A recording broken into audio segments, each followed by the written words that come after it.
And this one time at band camp. Oh my God, I like the banjo at the end. Okay, yeah, this one time. Okay, so the first time that we ever, I want to give a story that like no one's ever heard. That's Yeah, the like best that. one. Those are the best ones. You mind if I take a Tell one we Bronto told Dennis? earlier. Yeah, let's get some Brontos going. Okay, so when Eric called Bud and was like, "Yo, I got this kid, who I think you might be into, like jamming with." What? Never. I just thought of It's something. dirty water. Was your first show potentially in Well, Lake Tahoe? yeah, actually. Oh, you just reminded me of that because I remember. Yeah, actually. So technically, I lied. Our What? first show wasn't Smoke. I remember they had because Bud was living in Reno. and you guys went and played a show at a small club It out was at there. a Mexican restaurant called Los Tres Hombres or something like that. Dang. I do remember Tres this now. Hermanos. Oh man, I forgot what it was. It was something. Isn't Tres that- something. That's like a Breaking Bad. Well, that's Dos No, Hermanos. that's Los Pollos. Oh, you're right. Shit. Los Pollos Hermanos, or something like that. But yeah. So we so Bud was like, "Yo, pull up, come up to Reno, and bring the kid." And he's like, "All right, cool." So mind you, they hadn't talked in like forever. So he's like, "Do you want to ride up with me, or do you want to fly up there?" And I'm trying to hang out with you, man. Eric Wilson, come on, let's kick it. So Eric Wilson calls Bud. Bud's living in Tahoe, and he says, "I got this kid, you, Rome. Come on up. Come on up, let's jam and see what's 5 hour up." drive. Let's do this. Brilliant. That drive took us like 3 days. Okay, so he lived in Long Beach, and then from Long Beach we went to he's like, "I need to stop off at LA."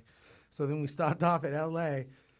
I'm pretty sure that's like the opposite direction of when you're going to Reno from Long Beach. You know what I mean? So Probably. we just went like straight north down to up to LA, and then we stopped at like this synth shop, and then we stopped at the synth shop, and then he's like, "Yo, we're gonna swing by my buddy's house."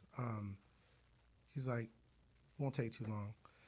So we go there, and this is like in downtown somewhere, and then he's like, "Yo, I'll be right back. We're gonna swing over to his homies." He's like 2 floors up the other way. Just chill. I'm like, "Bet." So I'm down there for like an hour, just chilling. I go meet up with my friends down the street to go get some drinks. I end up just staying the night and spending the night.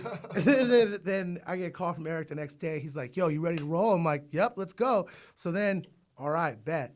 So then we're heading on up, going to Reno, or going to Tahoe, and then we stop off at a border town in California. He's like, "I know this crazy bar with like a hot spring." So we go to this spot, get in the hot springs. He pulls out a bag of weed. I was so stoked because I had no money, no weed. And he was like, "Dude, got the goods." So that's what he was doing out there. He picked up like from his boy. So then we're at like the spring, and then he's like, "I'll be right back. I'm gonna go make a call." She's gone. Homie's just gone for like 2 hours. I'm just at this hot spring, like, dang, I'm like hot already. Just gonna chill around, walk around. Hope it comes Bro, back. yeah, Rome's like, "Is this a This is whole like, prank?" is he like just testing me right now? Ashton And then- Kutcher pops out of the hot And spring. then finally, so it's like it's getting like into the PM now, like the later evening of this day of day 2, and it was only a 5-hour drive. And then he's like, "All right, cool. Let's just drive for a little bit, and then we're gonna stop over at this hotel." And I was like, "All right, cool." So we pull into Old Town Reno, and in Old Town Reno, he then like takes me out to like just the dopest night of my life. Like at that point, man, like he got me so drunk. I was only 19 at the time too, so I don't even think I could even drink legally. But I was like, got all blitzed with them, and he gave me like $150 to put into like the casino slot machine, and I like lost it all. He's like, "Here's some more, man. Don't worry about it."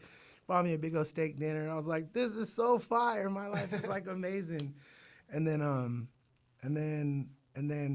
right after that, I don't know. It was just in my my head. I didn't really know any better. I was like, "Yo, all right, cool. Well, you can take the bed, man. I'll just sleep on the floor." And he's like, "Nah, man. I'm just gonna get you your own room." And I don't know. I just thought that was so rad, dude. Just had my own hotel room. Like, 'cause I never had my own hotel room before. I was like, this is so tight, man. Thank you. And then the next morning, we got together, and then we drove over to Bud's house, and then it was just like, hey, what's up, man? Rome, what's up? Cool. Well, instruments are upstairs. I'll be up there in a little bit. And then we just went straight into jamming. But that was like, kind of like, that was like the 24 hours or 72 hours really of like right before like we ever played music together, all of us. Like, and man, that like just kind of foreshadowed a lot of like how Eric kind of is, you know? Like, he's just always been that kind of dude to like provide that platform for like a musician, you know? It's a good dude.